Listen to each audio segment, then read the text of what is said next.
चलिए तो फिर शुरू करते हैं। एक स्थिर आसन ग्रहण कर लीजिए।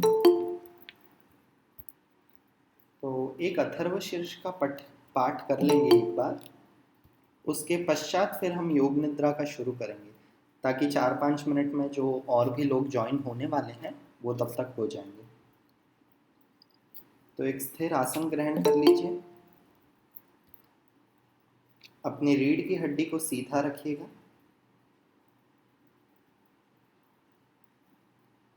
यदि आपको अथर्वशीर्ष आता है तो साथ में कर सकते हैं, अन्यथा शांति से आंख बंद रख के सुनिएगा।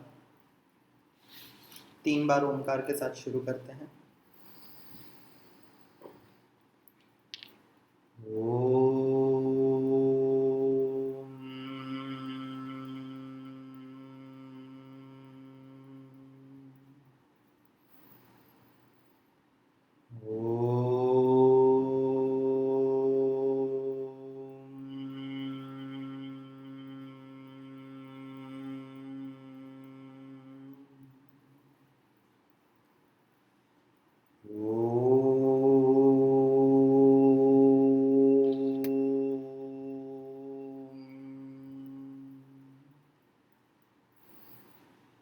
ओम नमस्ते गणपतये त्वमेव प्रत्यक्षं तत्त्वमसि त्वमेव केवलं कर्तासि त्वमेव केवलं धर्तासि त्वमेव केवलं हर्तासि त्वमेव सर्वं खल्विदं ब्रह्मासि त्वं साक्षादात्मासि नित्यं ऋतं वच्मि सत्यं वच्मि अवत्वं माम् अववक्तारम् अवश्रोतारम् अवदातारम् अवधातारम् अवानुचानमवशिष्यम् अवपश्चात्तात् अवपुरस्तात् अवोत्तरात्तात् अवदक्षिणात्तात् अवचोर्ध्वात्तात्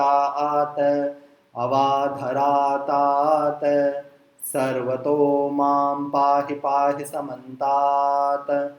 त्वं वाङ्मयस्त्वं चिन्मयः त्वमानन्दमयस्त्वं ब्रह्ममय त्वं सच्चिदानन्दाद्वितीयोऽसि त्वं प्रत्यक्षं ब्रह्मासि त्वं ज्ञानमयो विज्ञानमयोऽसि सर्वं जगदिदं त्वत्तो जायते सर्वं जगदिदं त्वत्तस्तिष्ठति सर्वं जगदिदं त्वयि लयमेष्यति सर्वं जगदिदं त्वयि प्रत्येति त्वं भूमिरापो नलो निलो नभः त्वं चत्वारि वा आक्पदानि त्वं गुणत्रयातीतः त्वं देहत्रयातीतः त्वं कालत्रयातीतः त्वं मूलाधारस्थितोऽसि नित्यं त्वं शक्तित्रयात्मकः त्वां योगिनो ध्यायन्ति नित्यं त्वं ब्रह्मा त्वं विष्णुस्त्वं रुद्रस्त्वमिन्द्रस्त्वमग्निस्त्वं वायुस्त्वं सूर्यस्त्वं चन्द्रमास्त्वं ब्रह्म भूर्भुवस्वरों गणादिं पूर्वमुच्चार्य वर्णादिं तदनन्तरम् अनुस्वारः परतरः अर्धेन्दुलसितं तारेण ऋद्धम् एतत्तव मनुस्वरूपं गकारः पूर्वरूपम् अकारो मध्यमरूपम् अनुस्वारश्चान्त्यरूपम् बिन्दुरुत्तररूपम् नादः सन्धानं संहिता सन्धिः सैषा गणेशविद्या गणकर्षिः निच्रद्गायत्री छन्दः गणपतिर्देवता। ॐ गं गणपतये नमः। एकदन्ताय विद्महे वक्रतुण्डाय धीमहि तन्नो दन्ती प्रचोदयात्। एकदन्तं चतुर्हस्तं पाशमङ्कुशधारिणं रदं च वरदं हस्तैर्बिभ्राणं मूषकध्वजं रक्तं लम्बोदरं शूर्पकर्णकं रक्तवाससं रक्तगन्धानुलिप्ताङ्गं रक्तपुष्पैः सुपूजितं भक्तानुकम्पिनं देवं जगत्कारणमच्युतम् आविर्भूतं च सृष्ट्यादौ प्रकृतेः पुरुषात् परम् एवं ध्यायति यो नित्यं स योगी योगिनां वरः। नमो व्रातपतये नमो गणपतये नमः प्रमथपतये नमस्ते अस्तु लम्बोदरायैकदन्ताय विघ्ननाशिने शिवसुताय श्रीवरदमूर्तये नमः। ॐ सहनाववतु सहनौ भुनक्तु सह वीर्यं करवावहै तेजस्विनावधीतमस्तु मा विद्विषावहै। ॐ शान्ति शान्ति शान्ति।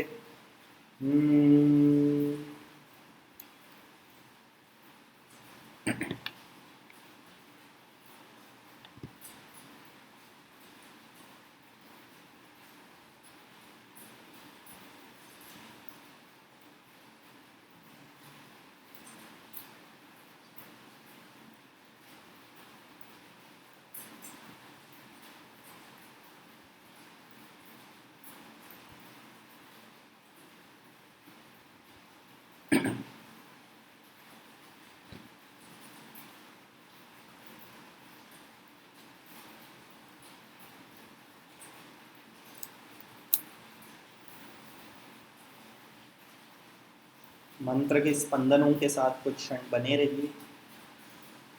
अपने हृदय में अपने इष्ट का स्मरण करें, जिन्हें भी आप मानते हो, आपके गुरु भगवान जो भी हो, और उन्हें प्रणाम करें। इस सुंदर सत्र के लिए धन्यवाद दें। बरसात शुरू हो गई है, हम भी शुरू करते हैं योग निद्रा के साथ। तो कुछ बातें हैं जो एक दो बातें आपको बतानी थी। तो हर एकादशी को लगभग ये करने का अंदेशा तो है, हर 15 दिन में एक बार। बाकी आज का सत्र कैसा होता है ये मुझे भी नहीं पता, पहली बार कुछ प्रयोग कर रहे हैं, कुछ नया ट्राई करने की कोशिश कर रहे हैं। तो आपका फीडबैक ज़रूर दीजिएगा क्लास के बाद। तो योग निद्रा के लिए क्या करना है वो मैं बता देता हूँ। सेटअप आपका सेम रहेगा, है ना। वही कमरे में अंधेरा कर लेना है, अगरबत्ती लगा लेंगे तो सुखी रहेंगे, पानी रखिएगा साथ में। बस फ़र्क ये है कि योग निद्रा में आपको लेट जाना है, बैठना नहीं। तो अब कहाँ लेटते हैं वो आपकी चॉइस है। गद्दे पे लेटना है लेट जाइए, नीचे लेटना है नीचे लेट जाइए, पर कुछ बिछा के लेटिएगा, योगा मैट हो या कुछ चादर हो। और यदि संभव है तो आपका जो रोज़ का आसन है जो आप ध्यान के लिए वापरते हैं उसको भी रख लीजिएगा साथ में। तो आपके पास एग्जैक्ट 30 सेकंड है, जहाँ कहीं भी आप लेटने वाले हो, चाहे वो गद्दे पे लेटो या नीचे लेटो, आपको जो भी एडजस्टमेंट करनी है सो कर लीजिए। तो आज हमें अगले 20 मिनट लेट कर ही करना है जो भी करना है। गद्दे पर लेट जाएंगे तो बेहतर रहेगा कि आपको कंफर्टेबल रहेगा, पर बाकी टोटली आपके ऊपर है कहाँ लेटना है।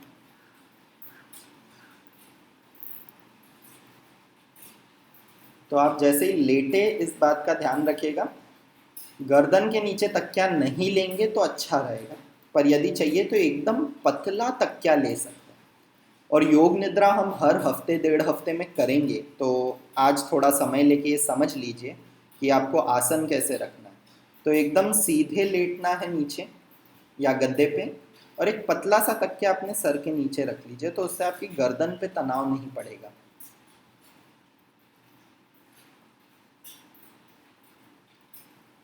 तो आशा है अब तक आप लेट गए होंगे, तो आगे का इंस्ट्रक्शन मैं दे देता हूँ। तो अब लेटते वक्त जनरली शवासन में ही लेटते हैं, पीठ के बल, करवट नहीं लेनी है, पीठ के बल सीधे लेटना है। आपके दोनों हाथ शरीर से थोड़े दूर है, हथेलियाँ छत की ओर खुली, कोई मुद्रा नहीं लगानी है। पैर एक दूसरे से थोड़े दूर रहेंगे। अब दो बातें हैं, पहला आप हाथों को लूज छोड़ सकते हैं, कहा जाता है कि भाई हथेलियाँ छत की ओर, लेकिन अभी अपना कंफर्ट देखिए, हथेलियाँ ऊपर नहीं पॉइंट करेगी तो भी चलेगा। दूसरा, पैरों को घुटनों घुटनों को मोड़ सकते हैं आप, तो ज़रूरी नहीं दोनों पैर एकदम सीधे ही होने चाहिए, एक ए शेप में भी रख सकते हैं, घुटनों को मोड़ सकते हैं आप। तो आपके ऊपर है, अपने कंफर्ट के हिसाब से लेटिए। सबसे इम्पॉर्टेंट क्या है कि आपकी रीढ़ की हड्डी सीधी रहनी चाहिए और वो किसी स्टेबल सपोर्ट पर होनी चाहिए। बाकी तो सब राम भरोसे भी रहा तो भी अपनी गाड़ी चलेगी। तो योग निद्रा में इससे ज़्यादा तो कोई इंस्ट्रक्शन है नहीं अभी के लिए। तो धीरे से अब अपनी आंखें बंद कर लीजिए। लाइट, पंखा, एसी जो देखना है एक बार का देख लीजिए, फिर अगले 20-30 मिनट कुछ देख नहीं पाएंगे।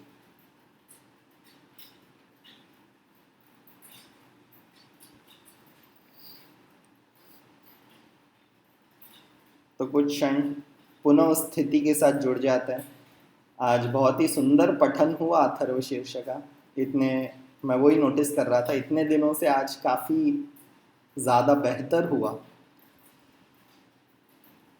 माँ शक्ति की कृपा है, उन्हीं के आशीर्वाद से आरंभ करते हैं। अपनी आँखों को बंद रखिए और जब आप श्वास लें तो अपने पेट को हल्का सा ऊपर जाता हुआ महसूस करें। पेट को ज़बरदस्ती फुलाना नहीं,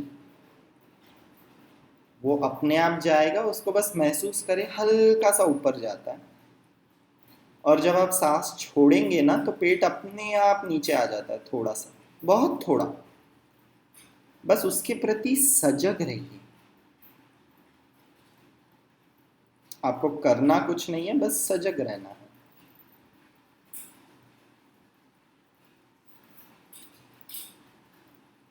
तो जैसे कि सभी को पता है, आज द्वादशी है ना। तो कल ही मैंने ग्रुप पे एक्सप्लेनेशन डाला था, आज एकादशी नहीं है, एकादशी कल समाप्त हो गई। कल यानी कि अभी 3 बजे, लगभग 2.5 घंटे पहले एकादशी की तिथि समाप्त हो चुकी है। किंतु उसका उपवास, उसका व्रत आज के दिन रखा जाएगा। क्यों रखा जाएगा, ग्रुप पे जाके मैसेज वापस पढ़िएगा। तो एक क्षण लेकर हम प्रार्थना करेंगे कि जिन सभी ने व्रत रखा है उन सभी का व्रत सफल हो अच्छे से, और जिन्होंने नहीं रखा है वो केवल कथा सुनेंगे तो भी उन्हें वही फल प्राप्त होगा। तो इसका एक लाइन का इंट्रोडक्शन देना बहुत ज़रूरी है। तो हमने फरवरी में हमारे सत्र शुरू किए थे हंसा योग के, तो तब से हमारी एक प्रथा है, एक रिवाज है कि हर एकादशी को हम कथा सुनते हैं व्रत की। तो कई नए लोग हैं इसलिए बताना ज़रूरी था। तो आज बैठे बैठे कथा सुनने की जगह मन में एक ऐसा विचार आया कि क्यों ना योग निद्रा बताना बाकी है, तो उसी के साथ कल्पना में ही आज हम उस कथा को देखते हैं, सुनने की जगह देखने का प्रयत्न करते हैं। तो आज का सत्र उसी सुंदर संकल्पना के आधार पर मांडा गया है।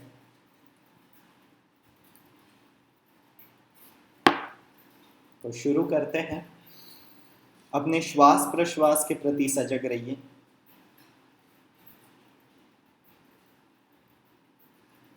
और अपने हृदय में भगवान श्री कृष्ण का स्मरण करेंगे।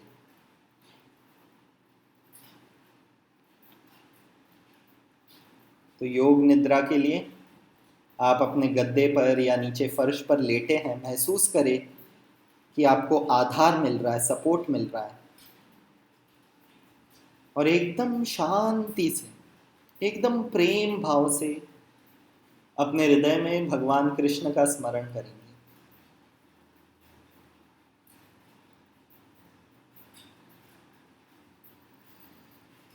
एकदम शांति है।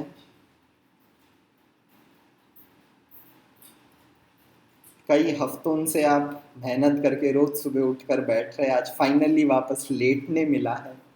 सोना नहीं है, याद रखिएगा। शब्दों पर ध्यान दीजिएगा। जो भी रूप आपको भगवान का पसंद हो अच्छा लगता हो, उस प्रतिमा को, उस चित्र को, उस रूप को स्मरण कीजिए।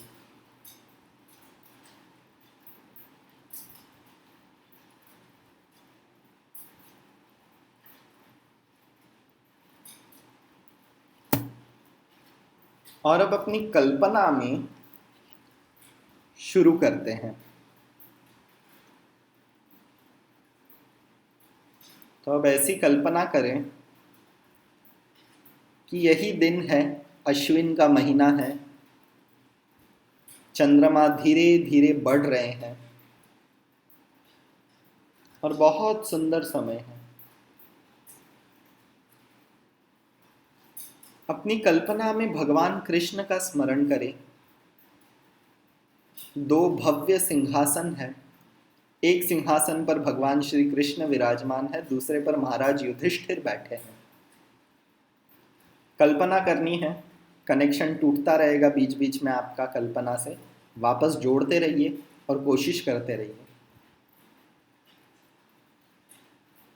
तो महाराज युधिष्ठिर भगवान श्री कृष्ण से पूछते हैं कि आज जो एकादशी है भगवान, उसका क्या नाम है, इसका व्रत कैसे करना चाहिए और इसका फल क्या मिलता है, वो मुझे बताइए।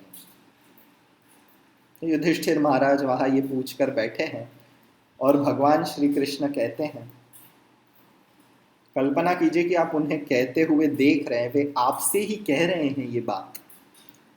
हे राजन, इस एकादशी का फल बहुत ही महत्वपूर्ण है। ये तुरंत मुक्ति प्रदान करता है और मनोवांछित फल प्रदान करता है। इस एकादशी को वामन एकादशी भी कहा जाता है, क्योंकि इसी दिन वामन अवतार ने अवतरण किया था। भगवान कृष्ण ने वामन अवतार लिया था। इस एकादशी को पार्श्व परिवर्तिनी एकादशी भी कहते हैं।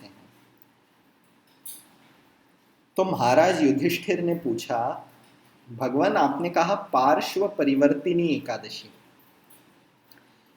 तो मुझे अभी कुछ संदेह है, ये बताइए कि चतुर्मास में आप सोते कैसे हैं, और तो और इस एकादशी पे आप करवट कैसे पलटते हैं। पार्श्व परिवर्तिनी अर्थात करवट पलटना, सोते वक्त करवट ले लेना। तो ये क्या करना चाहिए। मैंने सुना है आपने महाराज बलि को बंदी बनाया था, कैसे किया था। तो भगवान श्री कृष्ण बताते हैं, अब इस कल्पना को कीजिएगा। त्रेता युग के समय में एक महान भक्त थे महाराज बलि। उनका जन्म हुआ था राक्षस कुल में, किंतु उसके पश्चात भी वे बहुत बड़े भक्त बने।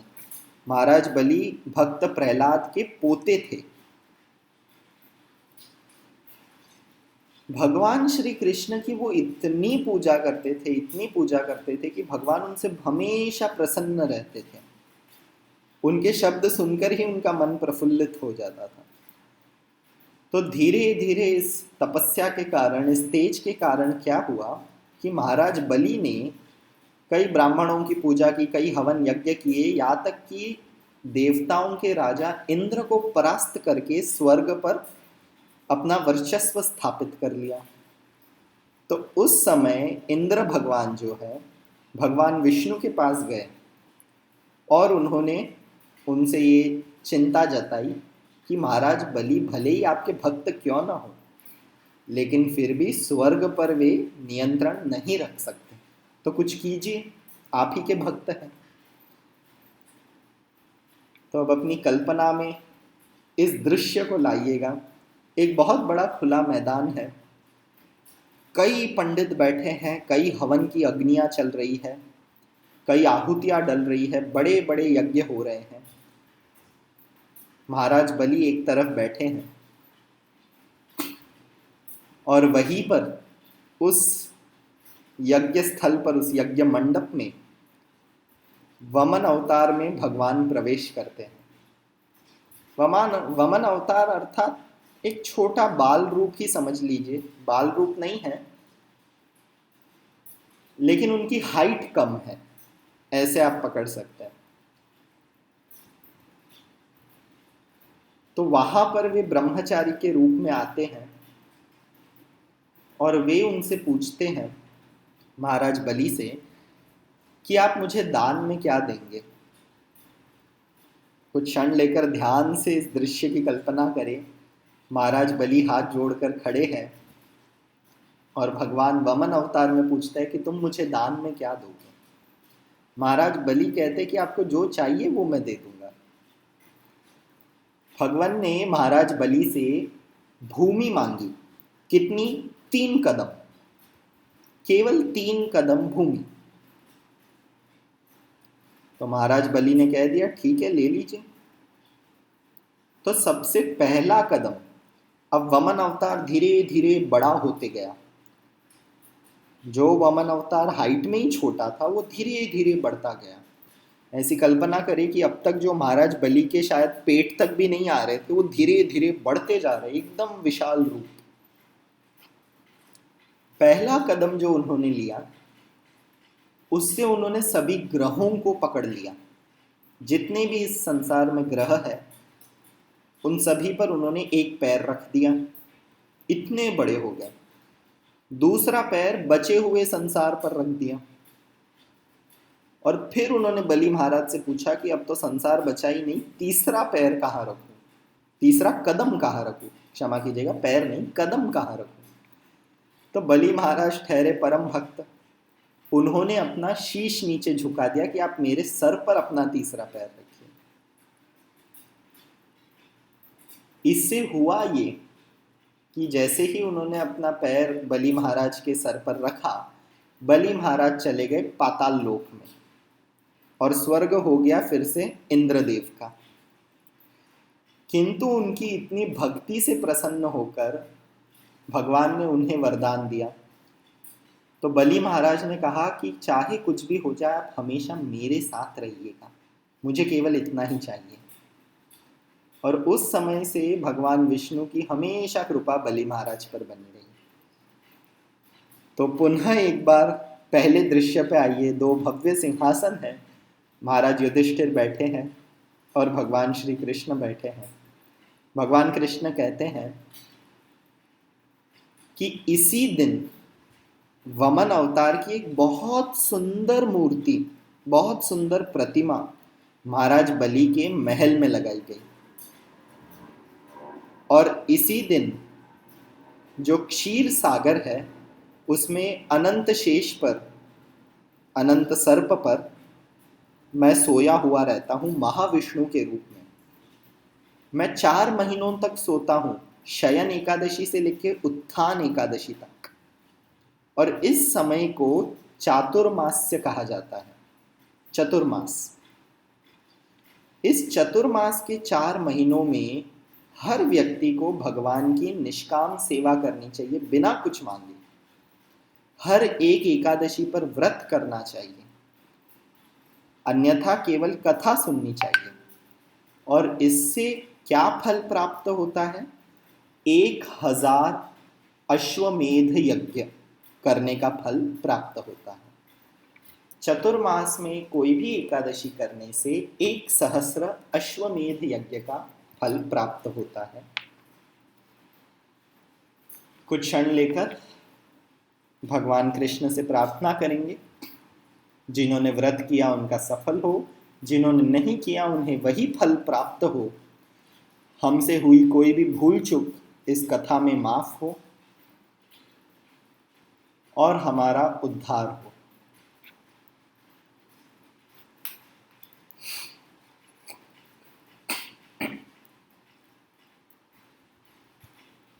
अपने ध्यान को अपने शरीर की ओर लाइए।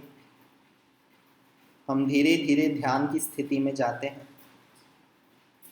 भगवान कृष्ण का स्मरण रखिएगा, उनकी मंद मुस्कान, उनका सुंदर मुखमंडल, वे आपको प्रेम पूर्वक देख रहे हैं ऐसी कल्पना करें।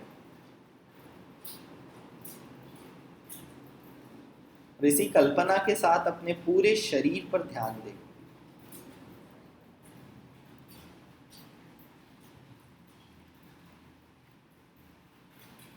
आपके शरीर का हर हिस्सा एकदम शांत है।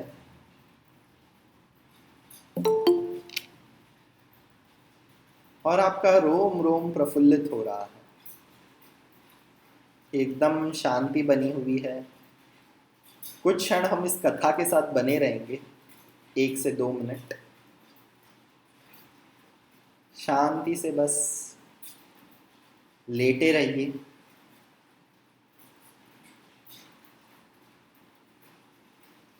स्थिति में बने रहिए।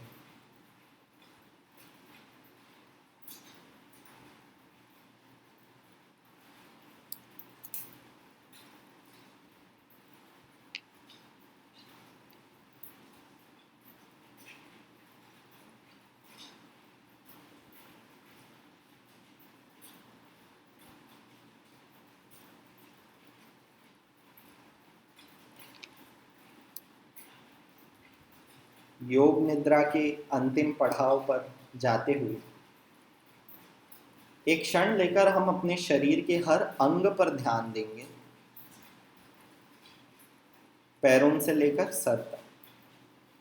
तो मैं जैसे जैसे उस हिस्से का नाम कहूँ, आपको केवल इतना करना है कि शांति से उस हिस्से पे ध्यान देना है। ध्यान देने के कई तरीके हैं। एक तरीका ये है कि आप हल्का सा उस हिस्से को हिला सकते हैं। तो अगर मैं अंगूठा कहूँ तो हल्का सा अंगूठे को हिलाइए, हाथ कहूँ तो हल्का सा हाथ को हिलाइए, तो आपका ध्यान अपने आप उस तरफ चले जाएगा। दूसरा तरीका यह कि आप कल्पना कर सकते हैं कि उस हिस्से में नीला प्रकाश है या सुनहरा प्रकाश है या सफेद प्रकाश है। तो हम सभी हिस्सों पर ध्यान करके 3 बार ओमकार का उच्चारण करके मौन में बने रहेंगे। उसके बाद ध्यान करेंगे। अपने पैरों पर ध्यान दीजिए, अपने अंगूठों पर, अपने पैर की उंगलियों पर ध्यान केंद्रित करें।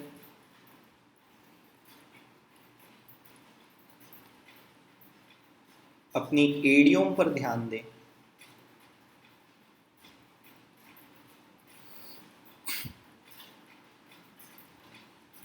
आपके घुटनों तक का पैर, निचला पैर,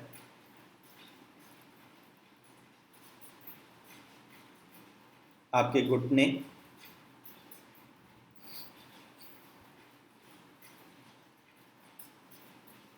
आपकी जांघाएं, थाइस,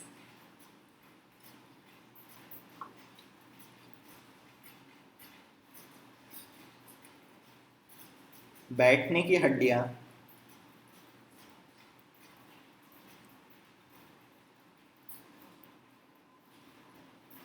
आपका पेट, पूरा शरीर एकदम स्थिर है। केवल पेट हल्का ऊपर नीचे हो रहा होगा। छाती पर ध्यान दें।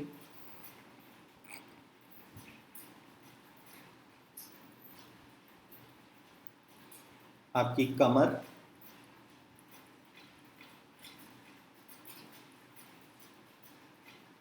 पीठ,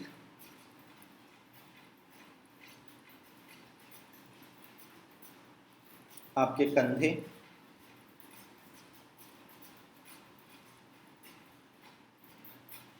भुजाएं,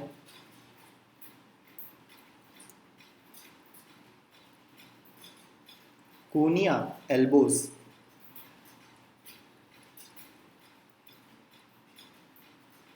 कलाई तक के आपके हाथ,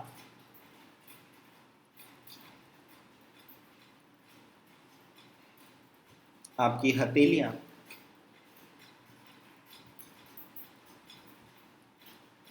और आपके हाथों की उंगलियां।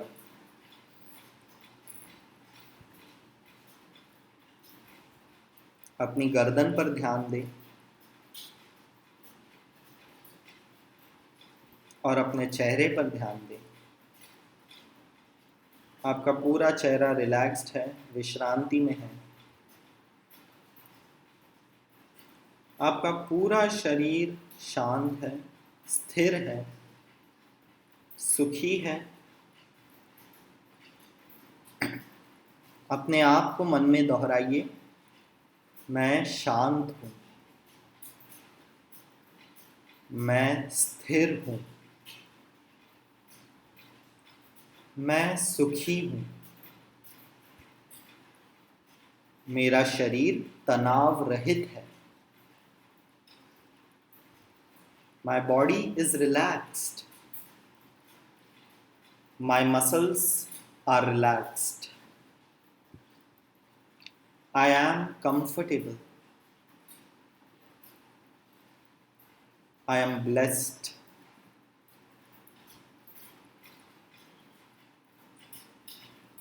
मैं एकदम खुश हूँ।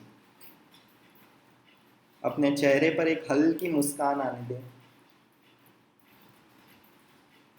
चाहे आपके जीवन में कुछ भी क्यों ना चल रहा हो, इस क्षण में सब भूल जाइए। इस क्षण में एक हल्की सी मुस्कान, क्योंकि आपके शरीर को केवल वो मुस्कान समझ में आती है। भगवान कृष्ण का स्मरण करें, अपने गुरु का स्मरण करें और एक सुंदर सी मुस्कान दीजिए और इसी स्थिति में बने रहिए। आपका पूरा शरीर आराम ले रहा है, कुछ क्षण उसे ये आराम दीजिए। शांति से लेटे रहिए, भले ही नींद लग जाए।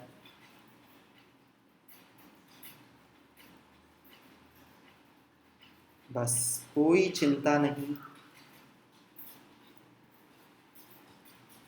आप एकदम शांत हैं और एकदम सुखी हैं।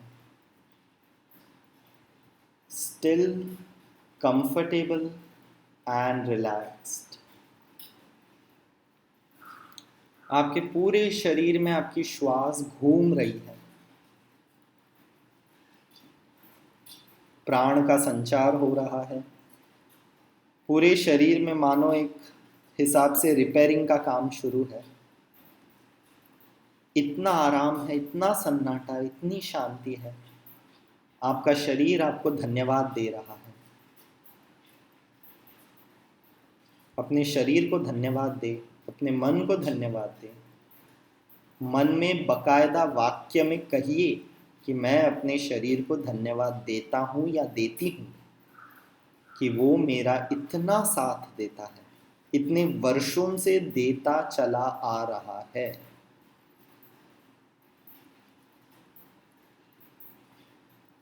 और भगवान कृष्ण से प्रार्थना करें कि इसी प्रकार जब तक आपकी साधना समाप्त न हो, तब तक यह शरीर आपको साथ देता रहे। सुंदर विचारों में बने रहिए। मन में कोई विचार आता है तो आने दीजिए, उसकी जगह कथा पर ध्यान दें, कथा को याद करें, अपने शरीर पर ध्यान दें।